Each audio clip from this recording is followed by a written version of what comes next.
Students. तो last class में हमने देखा था, ये आपका सॉल्यूशंस का क्लास है, और लास्ट क्लास में हमने देखा था कि कैसे पॉजिटिव डेविएशन होता है, कैसे नेगेटिव डेविएशन होता है, कैसे वेरी स्मॉल पॉजिटिव डेविएशन होता है। मैंने तीन टाइप के मैंने आपको सॉल्यूशन बताए थे। आज मैं वो तीनों टाइप के सॉल्यूशन के हिसाब से उनको कैसे सेपरेट किया जा सकता है वो मैं आपको बताने जाऊंगा। लेकिन हम उससे पहले एक बार फिर से देख लेते हैं कि पॉजिटिव डेविएशन और नेगेटिव डेविएशन होता क्या है। तो देखिए,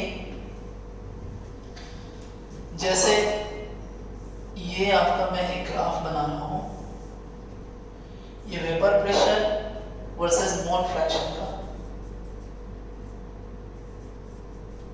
का एक ग्राफ है। यहाँ पर मैंने ए और बी दो कंपोनेंट लिए हैं। ये आपका P डैश A है और ये P standard B। So vapour pressure of A and vapour pressure of B। यहाँ मैंने माना है A is more volatile than B। अब A more volatile than B है, तो उस केस में A का वेपर प्रेशर ज़्यादा होगा। अगर A लेस volatile है तो A का वेपर प्रेशर B से कम हो जाएगा। अब राउल्ट लॉ कहता है कि भाई देखो, जब ये मिक्सचर में होंगे तो इनका जो वेपर प्रेशर होगा वो कुछ इस लाइन के क्रॉस आएगा, इस लाइन के क्रॉस आएगा। अब अगर वेपर प्रेशर जो है वो अगर बढ़ जाए, इस लाइन के ऊपर चले जाए, इसे हम बोलते हैं पॉजिटिव डेविएशन। वेपर प्रेशर बढ़ गया। और अगर किसी केसेस में ये देखिए,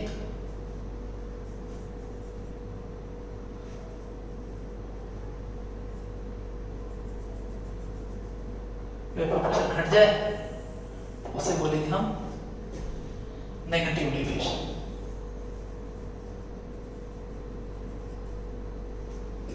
पॉजिटिव डेविएशन कब होता है? जब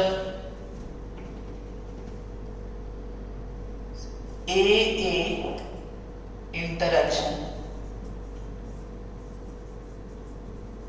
and BB interaction is greater than AB interaction। मतलब सॉल्यूशन में जो सॉल्वेंट और सॉल्यूट का जो इंटरेक्शन है वो उतना अच्छा नहीं है। यहाँ जस्ट उसका उल्टा हो रहा होता है। AA and BB interaction is less than AB interaction. और जब सॉल्यूशन में AB का इंटरेक्शन अच्छा होगा तो दोनों एक दूसरे को अच्छे से अट्रैक्ट करेंगे, और जब अट्रैक्ट करेंगे तो ओवरऑल वेपर प्रेशर जो है वो कम हो जाएगा। यहाँ अट्रैक्शन अच्छा नहीं है तो ओवरऑल वेपर प्रेशर जो है वो ज्यादा हो जाता है। अब हम डिस्टिलेशन प्रोसेस को समझेंगे। एक्चुअली डिस्टिलेशन प्रोसेस होता क्या है, यहाँ हमने देखा, फिर से समझा कि पॉजिटिव डेविएशन क्या है, नेगेटिव डेविएशन क्या है, क्यों होता है। राउल्ट लॉ से जब कोई सॉल्वेंट जो है और सॉल्यूट जो है वो दूर होता है, राउल्ट लॉ को फॉलो नहीं करता है, तो उसे हम पॉजिटिव या नेगेटिव डेविएशन के द्वारा हम दिखाते हैं, उसके थ्रू हम दिखाते हैं। तो देखिए आगे देखें तो पहले तो समझते हैं डिस्टिलेशन होता क्या है। देखिए डिस्टिलेशन क्या है, इसको अच्छे से समझेंगे। एक्चुअली डिस्टिलेशन क्या होता है उसको समझेंगे और फिर हम आगे की ओर बात करेंगे। तो देखिए क्या है डिस्टिलेशन। ये देखिए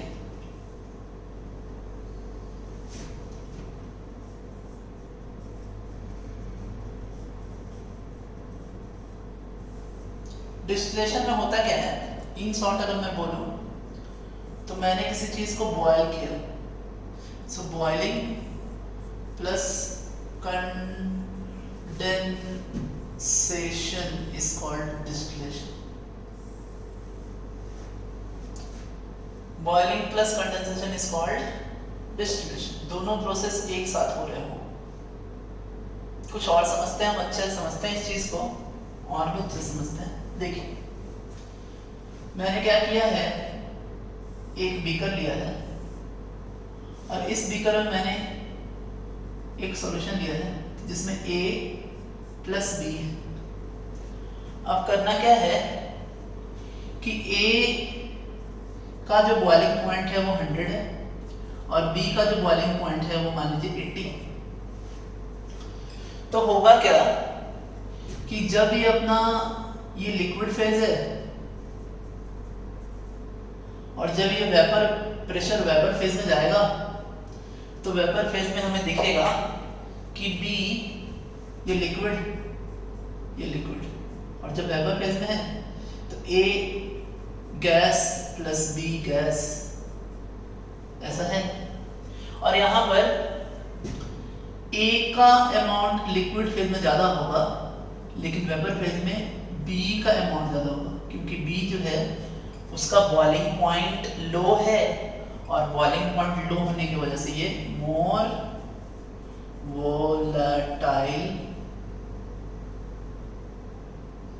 वोलेटाइल है और इसलिए इसका वेपर प्रेशर ज्यादा होगा। A से वेपर प्रेशर ज्यादा होगा यानी अमाउंट भी उसका ज्यादा होगा। तो हमने देखा कि लिक्विड फेज और वेपर फेज में जो सॉल्वेंट सॉल्यूट जो कंपोनेंट्स, अगर मैं अच्छे से बोलता हूँ कंपोनेंट्स, तो कहने का मतलब कि लिक्विड फेज और वेपर फेज में जो कंपोनेंट्स का कंपोजिशन है वो डिफरेंट है और जब वो डिफरेंट होगा तो क्या हो सकता है उसे भी देखते हैं हम। देखिए क्या हो सकता है। तो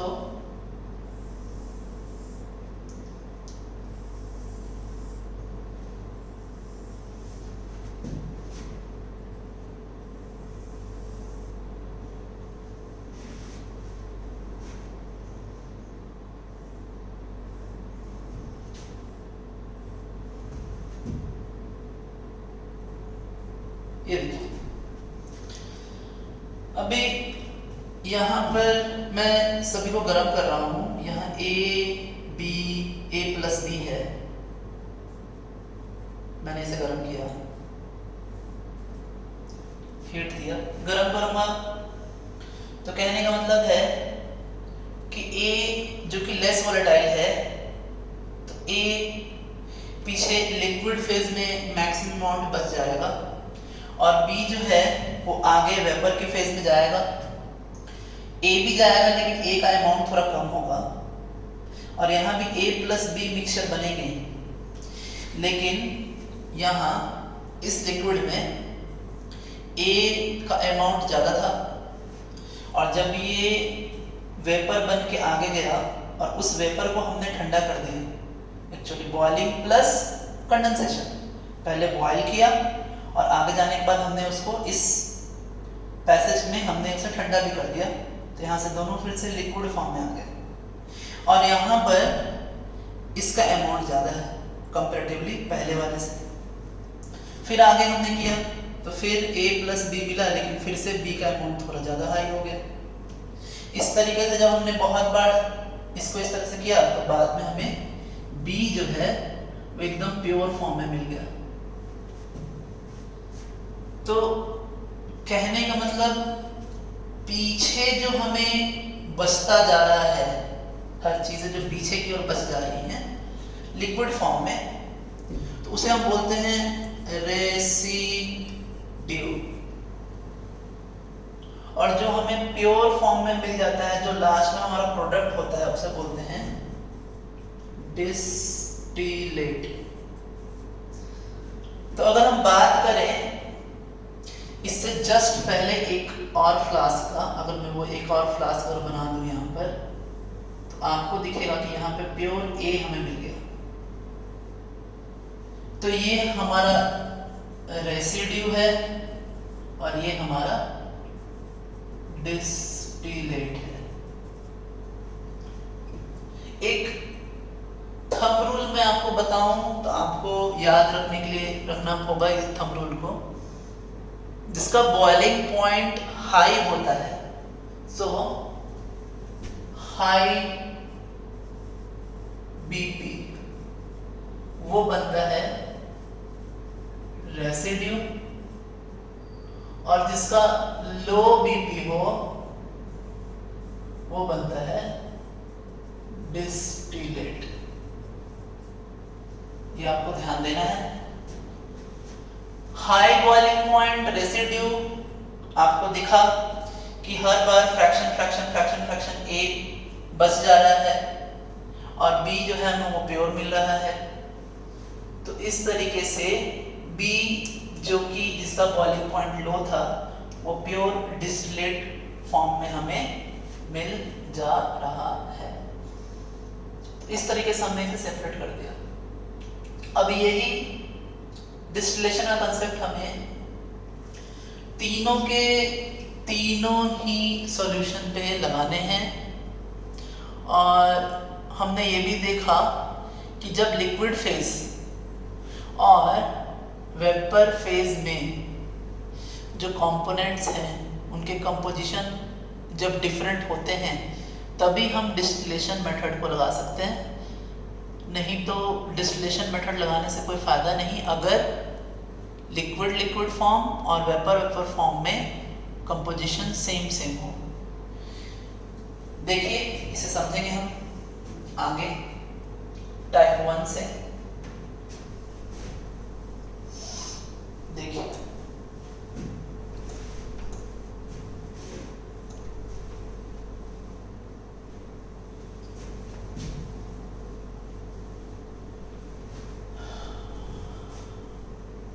मैं यहाँ फेज डायग्राम बनाऊंगा, इसे फेज डायग्राम बोलते हैं। मैं एक सॉल्यूशन के लिए बनाऊंगा। ये जो फेज डायग्राम बनाने वाला हूं मैं वो boiling point versus mole fraction का है। ठीक, अब देखिए ए बी लिया है हमने, दो कंपोनेंट्स बाइनरी सॉल्यूशन के। सो A is less volatile than B अब इसे समझते हैं। तो A is less volatile than B, तो A has greater BP than B। Less volatile है तो वेपर कम बनेगा, वेपर प्रेशर कम होगा तो उतना ज़्यादा टेम्परेचर देना पड़ेगा उसे 1 atm तक पहुंचाने के लिए, तभी तो वो बॉयल होगा। तो हमने यहाँ पर ये TA लिया और यहाँ पर ये TB लिया। अब देखिए इस तरीके से हमने यहाँ पर इन दोनों को अटैच कर दिया है। ये देखिए ये ग्राफ है आपका, फेज डायग्राम बोलते हैं इसे। इसमें क्या है, ऊपर की ओर जाने पर टेम्परेचर बढ़ता है। यहाँ पर XA इज इक्वल टू 1 है और यहाँ XA इज इक्वल टू 0 है। XB यहाँ 0 है और यहाँ XB जो है वो 1 है। अब जब प्योर फॉर्म है A उसका बॉइलिंग पॉइंट TA है, और जब प्योर फॉर्म B है तो उसका बॉइलिंग पॉइंट TB। अब खास बात क्या है आप समझे यहाँ पर कि जब हम बॉयल कर रहे हैं, मैंने यहाँ पर एक X लिया सॉल्यूशन जिसमें A का यहाँ पर 1 मोल फ्रैक्शन है और मैंने इसे गर्म करने की कोशिश की। देखिए मैं जब गर्म करूं तो ये गर्म करते हुए यहाँ पहुंचेगा। अब मैं यहाँ क्या देख रहे हैं आप कि 3 तरह के जोन हैं। ये जो जोन है ये जोन है आपका लिक्विड जोन, यहाँ सिर्फ लिक्विड फॉर्म में है, A और B दोनों ही लिक्विड फॉर्म में। इस जगह पर ये जो जोन है ये जोन है लिक्विड प्लस वेपर का, और इस जोन से आगे वाला जो जोन है वो वेपर जोन है। तो जब हम किसी भी चीज को बॉयल करते हैं, गर्म करते हैं, तो पहले तो उसका टेम्परेचर बढ़ता है। पहले टेम्परेचर बढ़ेगा तब तक जब तक ये अपने बॉइलिंग पॉइंट पे नहीं पहुंच जाए।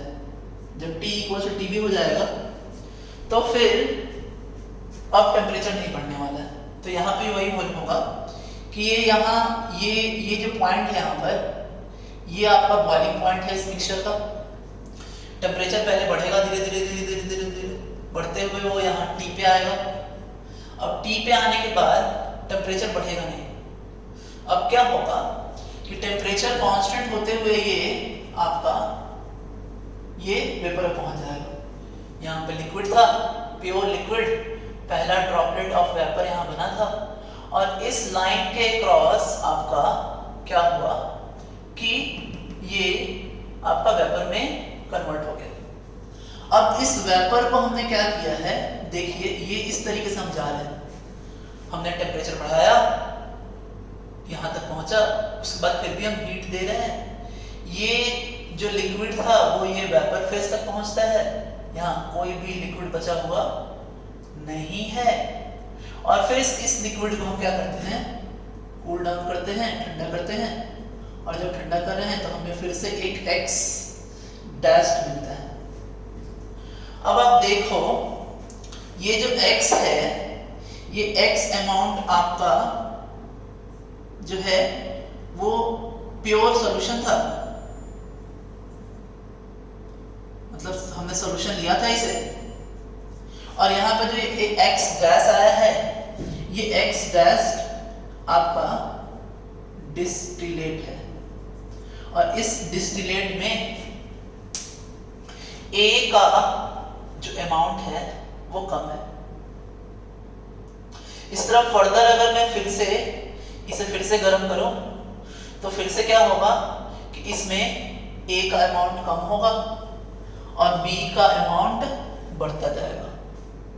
और इस तरीके से ये आपका सेपरेट आउट हो जाएगा। एक और ग्राफ है, ये 1 स्टेप ग्राफ था, एक 2 स्टेप ग्राफ से हम समझते हैं। देखिए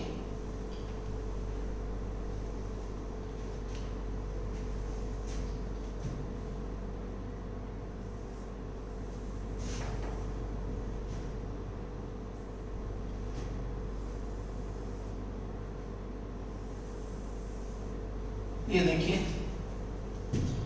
ये मैंने X लिया, इसको यहाँ से गर्म किया, इसको फिर से ठंडा किया और फिर ये ठंडा जो किया तो यहाँ पे जो लिक्विड आया इस लिक्विड को फिर से गर्म किया। अब गर्म करेंगे, ये बॉइलिंग पॉइंट है। अब बॉइलिंग पॉइंट से फिर से ये देखिए यहाँ पहुंचा, अब फिर से वो B की ओर टेंड कर रहा है। फिर यहाँ से फिर वो गर्म होगा, गर्म करके देखिए तो आपको दिख रहा होगा फर्स्ट स्टेप ऑफ डिस्टिलेशन यहां तक है। फिर यहां से second step of distillation,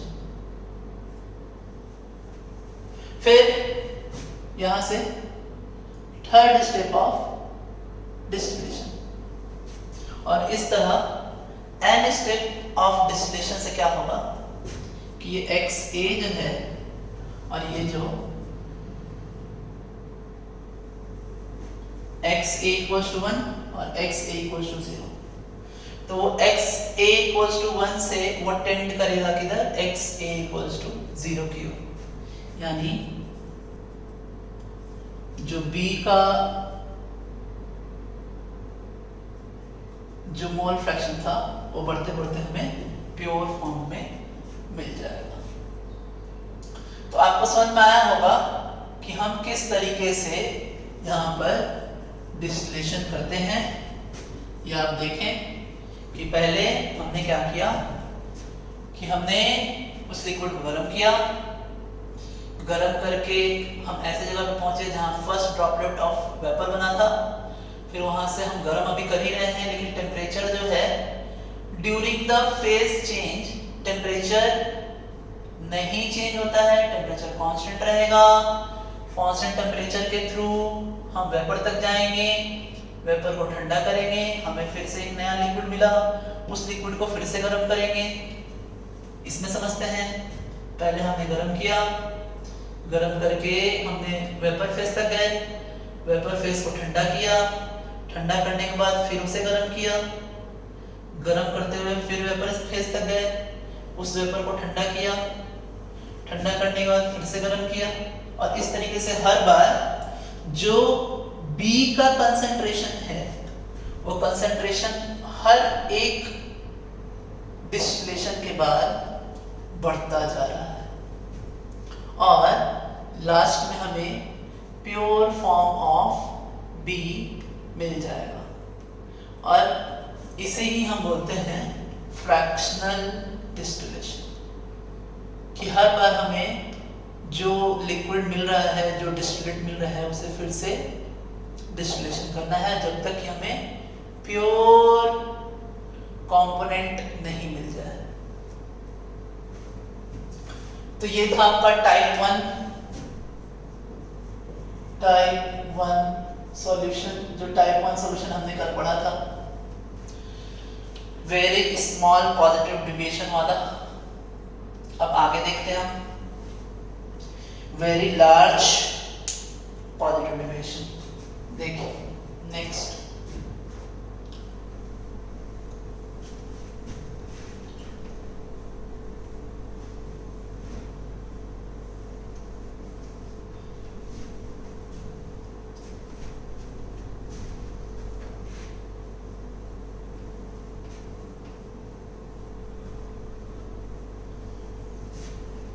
type 2 solution, very large positive deviation।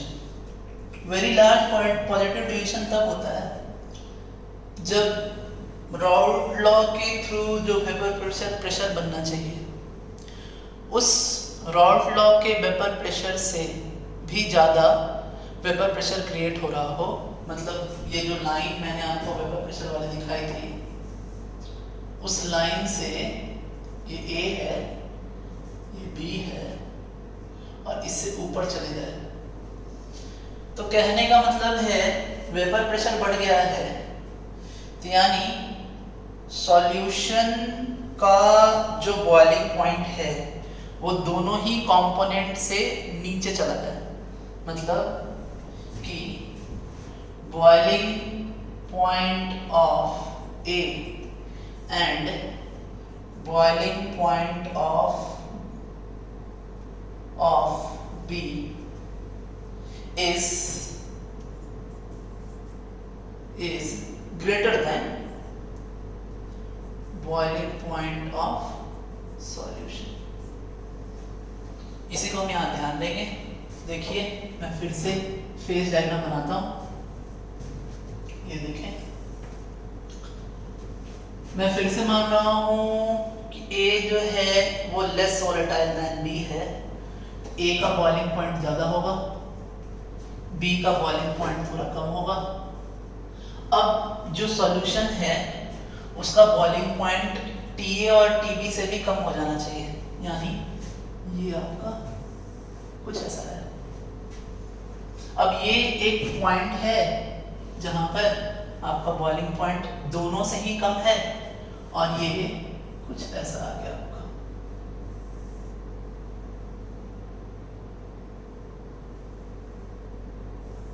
कुछ इस तरीके का आ गया है।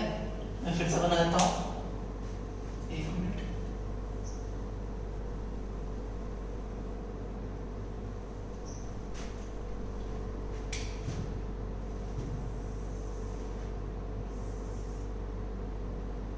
ये रहा आपका, ये पॉइंट है। इस पॉइंट पर आपका जो बॉइलिंग पॉइंट है वो दोनों से ही कम है।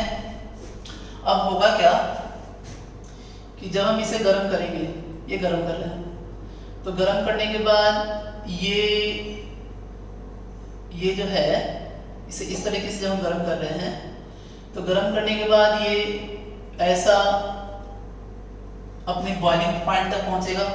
ये है आपका बॉइलिंग पॉइंट T, और यहाँ से X जो है उसे हमने गर्म किया। गर्म करते हुए हम उसे वेपर फेज तक लेके गए। ये वेपर फेज है, ये लिक्विड प्लस वेपर है, और यहाँ लिक्विड है। फिर हमने उसे ठंडा किया। अब ठंडा करने के बाद क्या होगा कि जब हम फिर से इसे आगे की ओर लेके जाएंगे तो वो ये मिनिमम पॉइंट पर पहुंचेगा, यहाँ पे टेंड करेगा। और जब वो यहाँ टेंड करेगा तो यहाँ लिक्विड का और वेपर का अमाउंट सेम है। जो यहाँ लिक्विड है, ये लिक्विड फेज, दोनों में कोई डिफरेंस नहीं है, दोनों एक जगह टच कर गए। वेपर फेज और लिक्विड फेज टच कर गए हैं। तो फिर जब हम उसे डिस्टिलेट करेंगे तो वो कोई भी आपका सेपरेशन नहीं दिखाएगा। लिक्विड फेज में जो उसका जो कंपोजिशन है और वेपर फेज में जो उसका कंपोजिशन है वो दोनों ही सेम हो गए। तो यानी कि जब हम इसे गर्म करते हैं A प्लस B को, तो वो डिस्टिलेट हो करके हमें ऑलवेज एक सॉल्यूशन देगा, जो सॉल्यूशन को हम सेपरेट नहीं कर सकते हैं, क्योंकि यहाँ पर एक ऐसा boiling point, minimum boiling point आया है जहां पर वेपर और लिक्विड फेज के कंपोजिशन सेम हो गए। क्योंकि ये मिनिमम बॉइलिंग पॉइंट पे है, इसीलिए हम इसे बोलते हैं मिनिमम बॉइलिंग पॉइंट एजियोट्रोप। और एजियोट्रोप वो मिक्सचर होता है जिसे सेपरेट नहीं किया जा सके। तो यहां होगा क्या कि A हमें एज अ रेसिड्यू मिल जाएगा, और ऑलवेज एक मिनिमम बॉइलिंग एजियोट्रोप हमें एज अ डिस्टिलेट मिलेगा।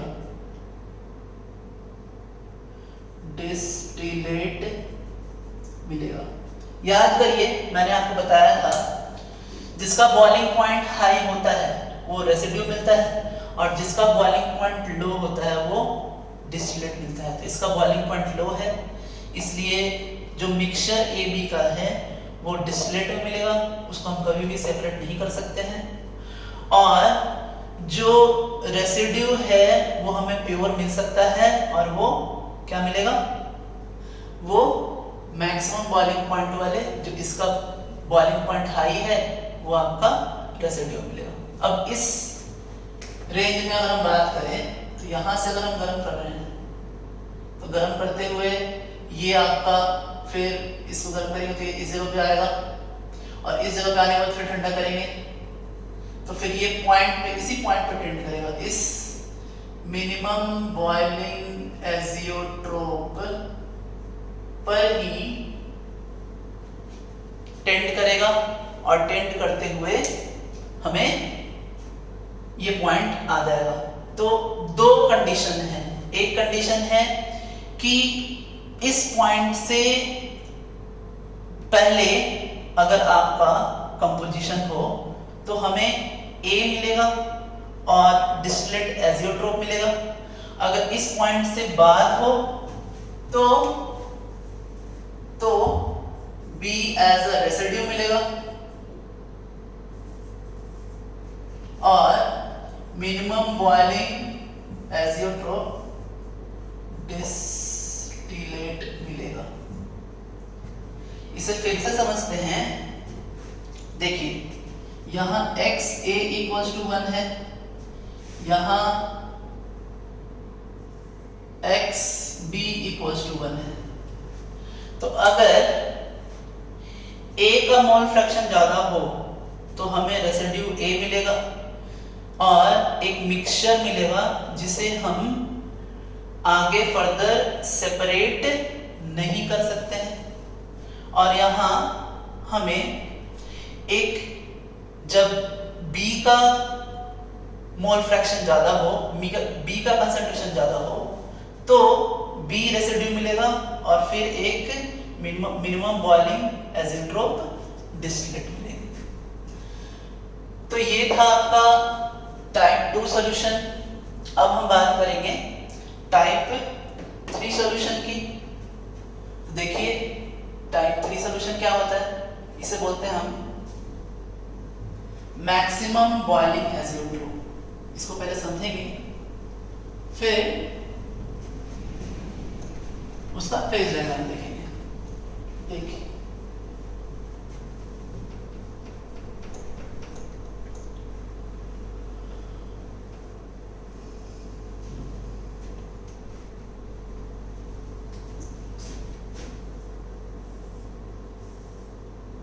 टाइप 3 सॉल्यूशन, नेगेटिव डेविएशन, यहाँ पी ए स्टैंडर्ड, यहाँ पी बी स्टैंडर्ड, इन दोनों को हमने ऐसे ड्राइंग किया था।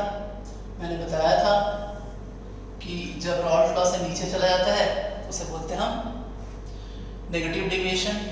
और नेगेटिव डेविएशन में जो वेपर प्रेशर होता है वो कम हो जाता है, और जब वेपर प्रेशर कम होगा तो उसका बॉइलिंग पॉइंट बढ़ जाएगा। तो देखिए आगे मैं आपको केस बताता हूं इसका। देखिए यहां मैं मानूंगा कि A is less volatile than B है, तो A का जो बॉइलिंग पॉइंट होगा वो ज्यादा होगा B से, और इन दोनों से ही ज्यादा जो सॉल्यूशन होगा उसका बॉइलिंग पॉइंट हो जाएगा।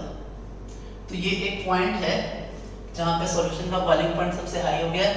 अब इसे हमने क्या किया, इस तरीके से ये देखिए मिला दिया है। ये जो पॉइंट है यही आपका क्या कहलाता है, मैक्सिमम बॉइलिंग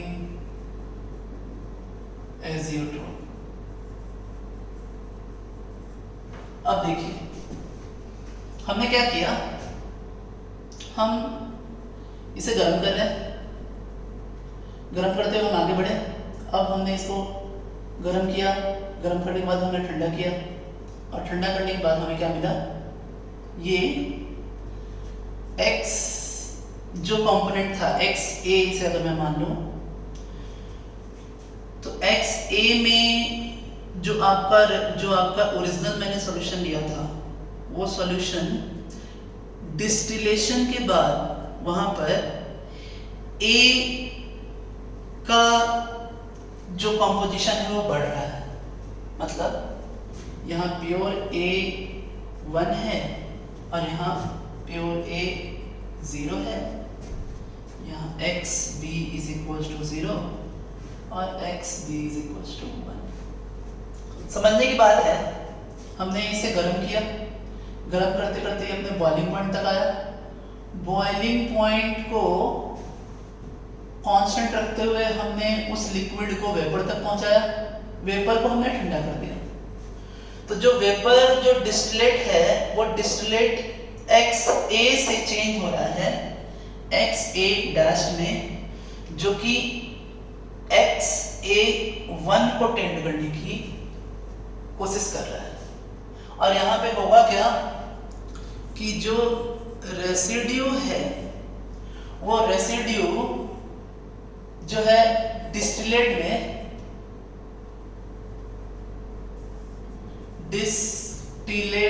में जब जाएगा तो हर बार डिस्टिलेट में A का कंसंट्रेशन बढ़ेगा। तो कहने का मतलब कि रेसिड्यू एक मिक्सचर होगा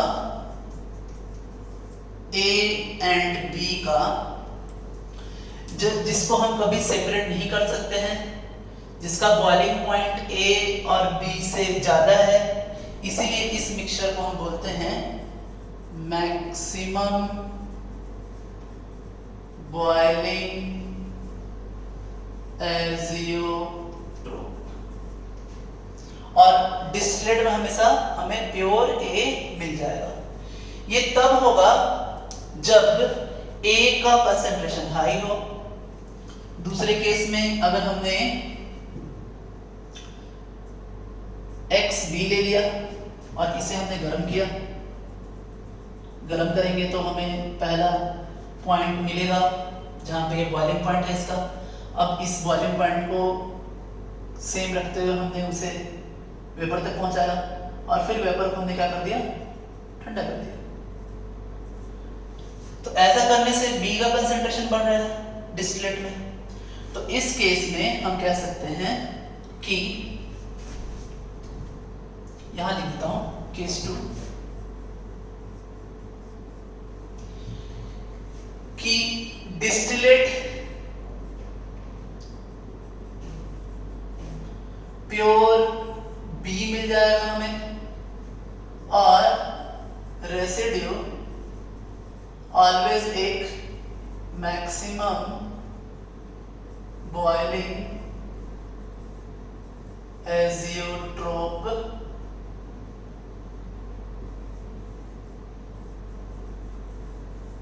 मिलेगा, जिसे हम कभी भी सेपरेट नहीं कर पाएंगे। तो ये 3 केसेस थे आपके, जो मैंने आपको बताया कि किस तरीके से ये आपका थ्योरी ऑफ फ्रैक्शनल डिस्टिलेशन था। आपको ये इतना ध्यान रखना है कि जिसका बॉइलिंग पॉइंट हाई है वो हमेशा रेसिड्यू में मिलता है। ये जो मिक्सचर है, यहाँ इस मिक्सचर के पास लिक्विड और वेपर दोनों का कंपोजिशन सेम हो गया है। और जब लिक्विड और वेपर का कंपोजिशन सेम हो जाए तो उस वेपर को हम ठंडा करेंगे तो वो फिर से लिक्विड में आ जाएगा और फिर लिक्विड को हम गर्म करेंगे तो वो वेपर में आ जाएगा। दोनों में कंपोजिशन में कोई डिफरेंस है ही नहीं, इसलिए फर्दर वो सेपरेट नहीं हो सकता है। अगर जैसे यहाँ लिक्विड का जो कंसंट्रेशन था, इस जगह पर जो लिक्विड का कंसंट्रेशन था, यहां से हम जब जा रहे थे, जब हम लिक्विड में जा रहे थे, तो वो जो कंसंट्रेशन था, वो कंसंट्रेशन आपका, ये देखो आप यहाँ पे कंसंट्रेशन कुछ और था इनका, लेकिन वेपर में कंसंट्रेशन कुछ और हो गया। तो इसलिए इसको हम सेपरेट कर सकते थे, लेकिन यहाँ जब दोनों ही सेम हो गए, सेम पॉइंट आ गए, तो हम इसे सेपरेट नहीं कर सकते। आप गौर से देखो, यहाँ पे ये लिक्विड का कंसंट्रेशन है और यहाँ ये वेपर का कंसंट्रेशन है, तो फिर इसे सेपरेट किया जा सकता है, लेकिन यहाँ से हम कहीं भी नहीं जा सकते, हम यहीं रह जाएंगे। तो इसलिए ये 3 टाइप के आपके सॉल्यूशन थे। नेक्स्ट क्लास में मैं आपको पढ़ाने वाला हूँ liquid in gas solution and solid in gas solution. Actually gas in liquid solution and solid in liquid solution, ये दोनों मैं आपको पढ़ाने वाला हूँ। फिर क्वालिटेटिव प्रॉपर्टी पढ़ाऊंगा और कुछ और चीज़ें हैं, इस पर नॉमिकल सब बनाएंगे। तो आज के लिए इतना ही। Thanks, have a nice day.